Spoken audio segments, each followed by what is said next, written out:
want to talk today about pelvic organ prolapse.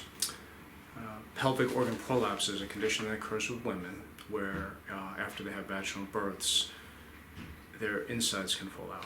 Sounds unpleasant, and oftentimes it is, but oftentimes it's not. So I wanted to explain what this is. This is a cross-section of the woman's body. This is the front, and this is the back. This is the uterus, where a woman has her vaginal deliveries. This is the bladder where a woman pees from, and this is the rectum where a woman poops from. When a baby's head is coming out through the vagina, it can cause the ligaments that hold the organs of the pelvis. It can cause the ligaments to weaken.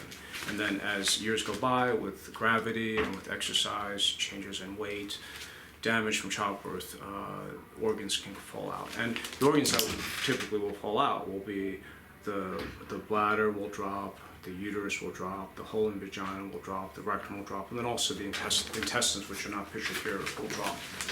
Symptoms that a woman can experience with pelvic organ prolapse include pelvic pressure, bladder leakage, a sensation like her bottom is falling. Some women with pretty extreme prolapse of their rectums have to touch their vaginas or put pressure on them to have bowel movements. A woman can feel a great deal of heaviness during her cycle. She can feel discomfort with sexual activity or even laxity, a loss of sensation. So with anatomical problems, the ultimate treatment is a surgical correction. Surgery can be done in a minimally invasive way, and there are other things you can do other than surgery. The common thing that women hear about are Kegel exercises, which are just exercises to strengthen the pelvic floor. That is squeezing the muscles that you would use to prevent yourself from passing gas or leaking urine, and just holding those, contracting those muscles as often as you can, or just holding them as long as you can, and just building that up over time. That definitely helps, and it doesn't hurt. It's not going to be 100%. There's also pelvic floor exercises and pelvic floor physical therapy that can help a lot. And then there's even some exercise devices such as an Apex machine that can be inserted in the vagina that can strengthen the muscles as well. Surgical evaluation includes a physical exam and an ultrasound.